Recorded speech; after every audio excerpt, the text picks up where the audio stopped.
गरीब मराठ्यांच्या लेकरांना न्याय मिळवून देण्यासाठी मी हे आंदोलन करतोय। आतापर्यंत जरांगेंच्या तोंडून हे वाक्य तुम्ही अनेकदा ऐकले असेल। सुरुवातीला लोकांचाही यावर विश्वास बसला। गावागावातून गरीब मराठ्यांचा जरांगेंना पाठिंबा मिळत गेला।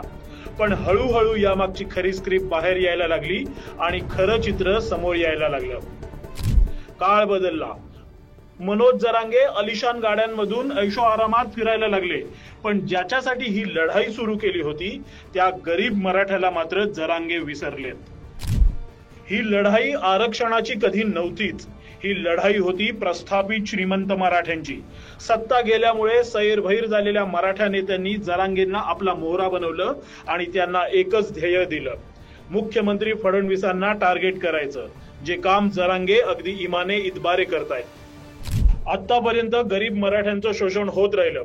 जरांगेंसारख्या मोहऱ्याकरवी विरोधक यापुढेही हे शोषण होत राहतील या प्रयत्नात आहेत। आरक्षणाचा खेळ मांडून जरांगे आता श्रीमंत मराठ्यांच्या यादीत गेलेत। आता विचार इथल्या सर्वसामान्य मराठ्यांनी करायचा आहे, कोण आपलं कोण परक, कारण इथला मराठा समाज खरंच सुज्ञ आहे।